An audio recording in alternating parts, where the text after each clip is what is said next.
Assalamualaikum warahmatullahi wabarakatuh. Saya Nopi Astuti SPD, peserta pelatihan dasar CPNS golongan 3 angkatan 11 Pemerintah Kota Banjarbaru.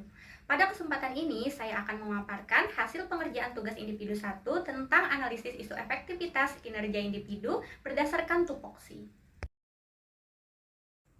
Adapun identifikasi beberapa isu atau masalah seputar efektivitas kinerja sesuai tupoksi, yaitu yang pertama, rendahnya hasil belajar matematika siswa kelas 3 selama PJJ. Yang kedua, rendahnya aktivitas belajar siswa. Yang ketiga, keterbatasan akses dan fasilitas pembelajaran daring. Yang keempat, kurangnya kemampuan guru dalam membuat media pembelajaran berbasis online. Dan yang kelima, kurangnya efektivitas penilaian selama pembelajaran jarak jauh.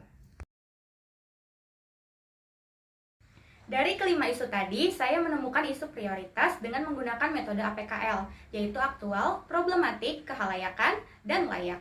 Mari kita telaah bersama isi tabel berikut ini. Untuk isu yang pertama, rendahnya hasil belajar matematika siswa kelas 3 selama PJJ memenuhi syarat untuk dijadikan isu prioritas karena memenuhi syarat aktual, problematik, kehalayakan, dan layak. Untuk isu yang kedua, rendahnya aktivitas belajar siswa belum memenuhi syarat karena ada salah satu syarat APKL yang belum terpenuhi. Untuk isu yang ketiga, keterbatasan akses dan fasilitas pembelajaran daring belum memenuhi syarat karena ada salah satu syarat APKL yang belum terpenuhi. Untuk isu yang keempat, kurangnya kemampuan guru dalam membuat media pembelajaran berbasis online belum memenuhi syarat karena ada salah satu syarat APKL yang belum terpenuhi. Dan untuk isu yang kelima, kurangnya efektivitas penilaian selama pembelajaran jarak jauh belum memenuhi syarat karena ada beberapa syarat APKL yang belum terpenuhi. Berdasarkan hasil telaah dari beberapa isu yang dituangkan dalam tabel dengan metode APKL tadi, maka ditemukan isu prioritasnya yaitu rendahnya hasil belajar matematika siswa kelas 3 selama PJJ. Karena isu tersebut memenuhi syarat aktual yaitu benar-benar terjadi dan sedang hangat dibicarakan dalam masyarakat.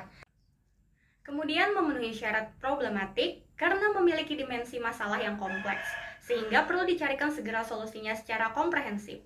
Isu tersebut juga memenuhi syarat kehalayakan yang menyangkut hajat hidup orang banyak karena mempengaruhi kemampuan dalam memecahkan masalah praktis di kehidupan sehari-hari. Selain itu, isu tersebut juga memenuhi syarat layak karena masuk akal, realistis, relevan, dan dapat dimunculkan inisiatif pemecahan masalahnya. Saya menggunakan fishbone diagram untuk menganalisis sampai ke akar masalahnya. Hal-hal yang menjadi penyebab terjadinya isu rendahnya hasil belajar matematika siswa kelas 3 selama PJJ yaitu yang pertama, belum optimalnya penyusunan RPP berbasis pembelajaran daring.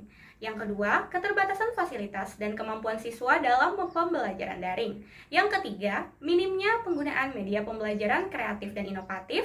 Dan yang keempat, kurangnya minat siswa terhadap pembelajaran matematika. Berikut adalah tabel rekomendasi alternatif penyelesaian isu. Isu yang diangkat yaitu rendahnya hasil belajar matematika siswa kelas 3 selama PJJ. Penyebab isu tersebut, yang pertama, belum optimalnya penyusunan RPP berbasis pembelajaran daring. Yang kedua, keterbatasan fasilitas dan kemampuan siswa dalam pembelajaran daring.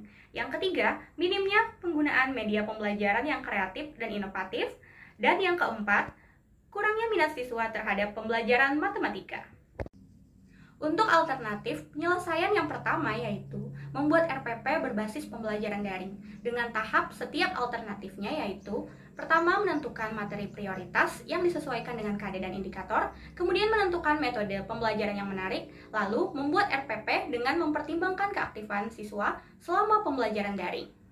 Hasil yang diharapkan adalah penyusunan RPP berbasis pembelajaran daring dan para pihak yang terlibat yaitu kepala sekolah, guru, dan siswa.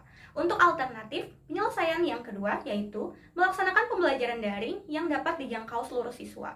Dengan tahap setiap alternatifnya yaitu yang pertama, mendata siswa yang mengalami kesulitan dalam fasilitas dan akses belajar daring.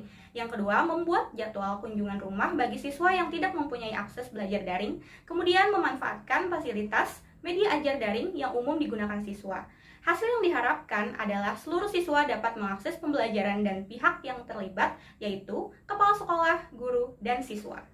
Untuk alternatif penyelesaian yang ketiga yaitu guru dapat mengikuti pelatihan pembuatan media pembelajaran yang kreatif dan inovatif untuk dimanfaatkan selama pembelajaran daring. dengan tahap setiap alternatifnya, yaitu yang pertama mencari tahu informasi tentang pelatihan, kemudian menyesuaikan jadwal mengikuti pelatihan dengan jadwal mengajar, lalu membuat kreasi media pembelajaran yang inovatif. Kemudian melaksanakan pembelajaran dengan menggunakan media yang kreatif dan inovatif.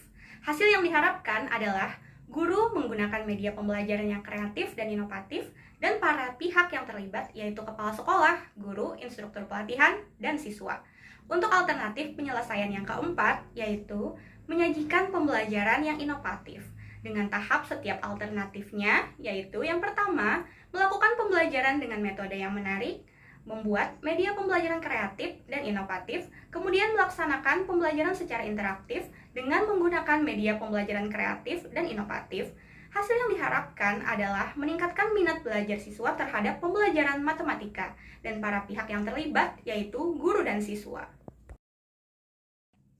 Sekian penjelasan mengenai analisis isu efektivitas kinerja individu berdasarkan tupoksi yang dapat saya sampaikan. Terima kasih atas perhatiannya. Wassalamualaikum warahmatullahi wabarakatuh.